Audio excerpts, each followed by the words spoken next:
Income tax അടയ്ക്കേണ്ടി വരുന്നതെന്ന് പറഞ്ഞാൽ ജനറലായിട്ട് പറഞ്ഞാൽ ഈ വർഷം മുതൽ 2025-26 ഫിനാൻഷ്യൽ ഇയർ മാർച്ച് 31 അവസാനിക്കുന്ന ഫിനാൻഷ്യൽ ഇയർ നോക്കുമ്പോഴത്തേക്ക് 12 ലക്ഷത്തിന് മുകളിൽ ഇൻകം ഉള്ളവർ മാത്രം ടാക്സ് അടച്ചാൽ മതി എന്ന് നമുക്ക് ജനറലി പറയാൻ പറ്റും.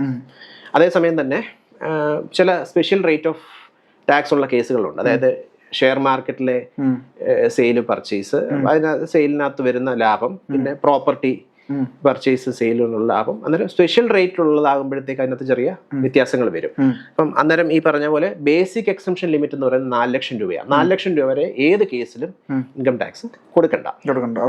4 മുതൽ 12 വരെ നോക്കുമ്പോഴത്തേക്ക് നമുക്കത് സ്ലാബ് റേറ്റ് 5%, 10%, 15%, അങ്ങനെ സ്ലാബ് റേറ്റ് ആയിട്ടാണ് ഇൻകം ടാക്സ്. ഇൻകം ടാക്സ് ശരിക്കും നമ്മൾ ഒരു വർഷം ഒരു ഫിനാൻഷ്യൽ ഇയറിൽ ഏൺ ചെയ്യുന്നത്, ഇപ്പോൾ ഈ പറഞ്ഞ 25-26 ഏൺ ചെയ്യുന്ന ഇൻകത്തിൻ്റെ ടാക്സ് 10,000-ന് മുകളിൽ വരുവാണെന്നുണ്ടെങ്കിൽ, വരാൻ സാധ്യതയുണ്ടെങ്കിൽ നമ്മൾ 4 ഇൻസ്റ്റാൾമെൻ്റ് ആയിട്ട് അഡ്വാൻസ് ടാക്സ് അടയ്ക്കണം.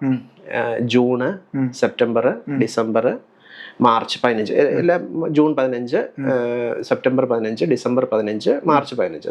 15%, 45%, 75%, 100%, അങ്ങനെ മൊത്തം അടയ്ക്കാനുള്ള ടാക്സ് മൊത്തം അടച്ചിരിക്കണമെന്നാണ് നിയമം. അതായത് ഗവൺമെന്റിന് ഈ വർഷത്തെ കാര്യങ്ങൾ നടന്നു പോകണമെങ്കിൽ അഡ്വാൻസ് ടാക്സ് വേണം.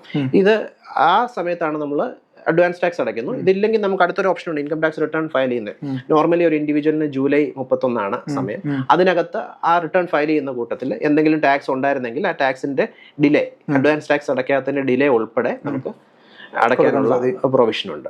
ശരി, ഒരു ഇൻകം ടാക്സിന്റെ നോട്ടീസ് വന്നു കഴിഞ്ഞാൽ നമ്മൾ എന്താണ് ചെയ്യേണ്ടത്? ഇൻകം ടാക്സിന്റെ നോട്ടീസ് നമ്മുടെ ചെയ്തികൾ കൊണ്ടോ നമ്മളൊന്നും അറിയാതെയോ നമുക്ക് ഇൻകം ടാക്സ് നോട്ടീസ് വരാം. ഞാൻ നേരത്തെ പറഞ്ഞു 2017 മുതൽ നമ്മുടെ ഫിനാൻഷ്യൽ ട്രാൻസാക്ഷൻസ് പാൻ ബേസ് ചെയ്തിട്ട് ഗവൺമെന്റ് ട്രാക്ക് ചെയ്യുന്നുണ്ട്. അത് ആനുവൽ ഇൻഫർമേഷൻ സ്റ്റേറ്റ്മെന്റ് എന്നാണ് പറയുന്നത്. ഇപ്പം വിഷ്ണു ഒരു ഷെയർ വാങ്ങിച്ച, 1 രൂപയുടെ ഒരു ഷെയർ വാങ്ങിച്ചാൽ പോലും വിഷ്ണുവിന്റെ പാനിൽ അത് റിഫ്ലക്ട് ചെയ്യും. കാരണം ഇപ്പം ജിയോജിത്തിന് ഏതെങ്കിലും ഒരു ബ്രോക്കറെ ഏൽപ്പിച്ച്, നമുക്ക് ഫോണിലും ആപ്ലിക്കേഷൻ സിസ്റ്റം പോലെ ഗ്രോ എന്നൊക്കെ പറഞ്ഞ് 3 ആപ്ലിക്കേഷൻ, ഇവരെല്ലാം നമ്മുടെ KYC പാനും ആധാറും ഒക്കെ വാങ്ങിച്ചിട്ടാണ് ഈ ട്രാൻസാക്ഷൻ ചെയ്യുന്നത്. 1 രൂപയുടെ ഷെയർ വാങ്ങിച്ചാൽ പോലും ഇത് പാനിന് റെക്കോർഡായിട്ട് നമ്മുടെ ഇൻകം ടാക്സിന്റെ സൈറ്റിൽ കിടക്കും.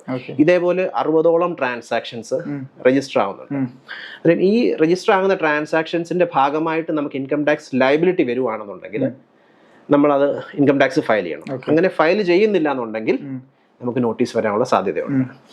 ഇപ്പം ഈ ഒരു തെറ്റ് ഒന്നും ചെയ്യാതെ തന്നെ നോട്ടീസ് വന്നൊരു കേസ് ഞാൻ ഇപ്പം എക്സാമ്പിൾ പറയുകയാണെന്നുണ്ടെങ്കിൽ SBT ആയിരുന്നു. SBT ആയിരുന്ന സമയത്ത് ഏകദേശം 2013 SBT ഒരു തെറ്റായിട്ടുള്ള റിപ്പോർട്ടിംഗ് നടത്തി.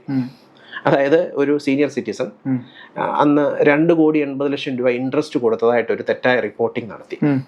ആ റിപ്പോർട്ടിങ്ങിനെ ബേസ് ചെയ്തിട്ട് ഇൻകം ടാക്സ് നോട്ടീസ് വന്നു. പക്ഷേ ഇൻകം ടാക്സ് നോട്ടീസ് വന്നതിന് ശേഷം ബാങ്ക് അത് തിരുത്തിയിട്ടുണ്ട്. മനസ്സിലായോ? അന്നേരം ഇദ്ദേഹത്തിന് ഒരു ലയബിലിറ്റി ഇല്ല ശരിക്കും. പക്ഷെ ഇൻകം ടാക്സ് നോട്ടീസ് വന്ന് ഓർഡർ ആയിട്ട് കിടക്കുകയാണ്. നമ്മളത് അപ്പീലിന് പോവാ. അതാ പറഞ്ഞത്, ഒരു തെറ്റ് പോലും ചെയ്യാതെ നമ്മളെ കാര്യങ്ങൾ റിപ്പോർട്ട് ചെയ്യുന്ന ഫിനാൻഷ്യൽ ഇന്റർമീഡിയറിയുടെ ഒരു മിസ്റ്റേക്ക് കൊണ്ട് പോലും നമുക്കൊരു ഇൻകം ടാക്സ് നോട്ടീസ് വന്നേക്കാം. ഈ പറഞ്ഞ പോലെ 10-60ഓളം ഫിനാൻഷ്യൽ ട്രാൻസാക്ഷൻ. 2-3 എക്സാമ്പിൾ പറഞ്ഞാൽ നമുക്കിപ്പോൾ ശമ്പളം തരുന്ന ഒരു പ്രൈവറ്റ് ലിമിറ്റഡ് കമ്പനി, നമുക്ക് ഈ ടാക്സ് ലയബിലിറ്റി ഉള്ളവരാണെന്നുണ്ടെങ്കിൽ അവരതിന് ടാക്സ് പിടിച്ചിട്ട് അത് റിപ്പോർട്ട് ചെയ്യും. ഇത്ര രൂപ ശമ്പളം ഉള്ള ആളുടെ കയ്യിൽ നിന്ന് ഞാൻ ഇത്ര രൂപ ടാക്സ് പിടിച്ചിട്ടുണ്ട്. അത് മാസാമാസം ടാക്സ് പിടിച്ചിട്ട് അവർ റിപ്പോർട്ട് ചെയ്യും. ഇപ്പൊ വേറൊരു എക്സാമ്പിൾ പറഞ്ഞാൽ 30 ലക്ഷത്തിന് മുകളിലുള്ള എല്ലാ ആധാരങ്ങളും രജിസ്ട്രാർ, നമ്മുടെ സബ് രജിസ്ട്രാർ വസ്തു വാങ്ങിക്കുകയും വിൽക്കുകയും ചെയ്യുന്ന ആള് ആധാരം ശ്രദ്ധിച്ചിട്ടുണ്ടെങ്കിൽ അതിനകത്ത് പാൻ ഉൾപ്പെടെയാണ്, പാനും ആധാറും ഉൾപ്പെടെയാണ് വിൽക്കുന്ന ആളുടെയും വാങ്ങിക്കുന്ന ആളുടെയും പാനും ആധാറും ഉൾപ്പെടെയാണ് ആധാരം നടക്കുന്നത്.